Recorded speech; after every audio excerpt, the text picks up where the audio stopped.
গোপালগঞ্জে যে এনসিপির পদযাত্রাটা হয়েছিল সেখানে উদ্দেশ্য প্রণোদিতভাবে আওয়ামী লীগের সন্ত্রাসীরা তারা হামলা করেছিল, যারই প্রতিবাদে আমরা পুরো বাংলাদেশে ব্লকের কর্মসূচি দিয়েছিলাম। তারই ধারাবাহিকতায় আমরা সিলেটে চৌহাটা পয়েন্ট প্রথমে ব্লক করি, তারপর আমরা আসি ঢাকা সিলেট মহাসড়ক অবরোধ করতে।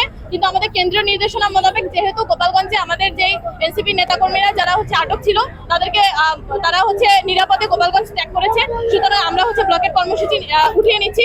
গোপালগঞ্জে যাওয়ার পর এনসিপি নেতাকর্মী যারা ছিলেন তারা অনুষ্ঠান শেষে ওনাদের উপর পরিকল্পিতভাবে হামলা হয়।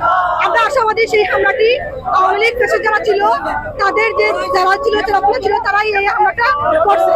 এখন হামলার পর দেখা গেছে যে পুলিশ প্রশাসন ছিল সেই জায়গায় উপস্থিত এবং ছিল সেনাবাহিনী এবং পুলিশ প্রশাসন সেটাকে কোনোভাবেই স্থগিত করতে পারে না। সেখানে পরিকল্পিতভাবে যেহেতু হামলা হয়েছে, কয়েক শতাধিক আওয়ামী লীগ হামলা করেছে নেতাকর্মীদের উপরে। তো আমরা আজকে দেখেছেন যে শহীদ মিনারের সামনে, সিলেট ক্যান্ডিডেট শহীদ মিনারের সামনে চৌহাট্টাতে ব্লকমেট করেছিলাম, সেখান থেকে আমরা চণ্ডীপুরে অবস্থান করেছি। কিছুক্ষণ আগে নাহিদ ভাই পুশ করেছেন যে যাতে ব্লকেট ছেড়ে দেওয়া হয়, সেজন্য আমরা এই মুহূর্তে চণ্ডীপুর রাস্তা থেকে মেইন সড়ক থেকে ব্লকেট ছেড়ে দিয়েছি। গোপালগঞ্জে আমাদের লংমার্চ পদযাত্রা ছিল। পদযাত্রাতে ছাত্রলীগ, আওয়ামী লীগ এবং যুবলীগের সন্ত্রাসীরা মিলে গোপালগঞ্জে সন্ত্রাসীরা কেন্দ্রীয় নেতৃবৃন্দের উপর হামলা চালিয়েছে এবং গুরুতর আহত করেছে। একটি শান্তিপূর্ণ সমাবেশে এরকম সন্ত্রাসী কার্যকলাপের ধিক্কার জানাই আমরা, যার প্রতিবাদে আজকে আমাদের ব্লকের কর্মসূচি ছিল।